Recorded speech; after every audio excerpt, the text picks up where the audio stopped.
You know what has been really, really interesting? The inclusion that I sought to create or I found myself working on actually wasn't about race. Um, they had built boxes around who they were inside of being black. So part of what I did in working with black men, since they've always sort of either I've been drawn to them or they've been drawn to me and we drawn to each other, is I realized perhaps it's what Morehouse, I guess, alludes to. You know, you can go through Morehouse and not get this lesson, trust me.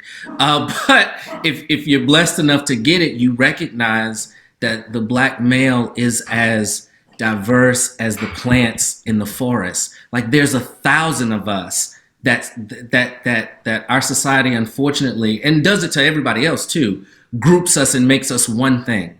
And so it's strange that the inclusion was mostly about how can I be black and not have to be muscular man, or how can I be black and not have to wear a certain thing, or how can I, those are the types of inclusion that I worked on. I mean, even as a fourth grade teacher, I had 26 young men, and inclusion was about recognizing that however you dressed and came to my class, you were valued.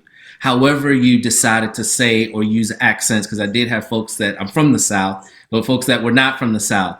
Though that was a very strange revelation for me, that the inclusion I was teaching wasn't necessarily that you get to be black in a white space, but that you get to be black in your black space. Like, and maybe, just maybe, that ownership of your smaller space helped you deserve the ownership of a larger space. That would be my hope for those young men.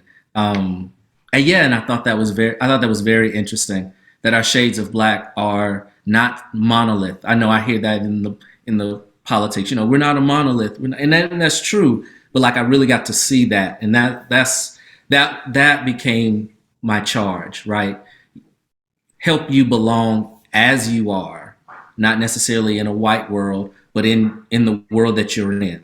I didn't realize, and I'm gonna stop after this. Kids recognize their economic situation much earlier than I think adults give them credit for. And I had kids who thought things about themselves way younger than they should have.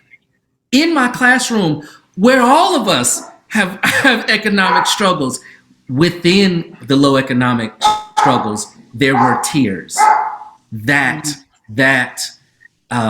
blew my mind and became a charge, that equality and equity meant belonging at every level inside of whatever space you were in. So yeah, those hit me hard, and that's kind of what I tried to focus on.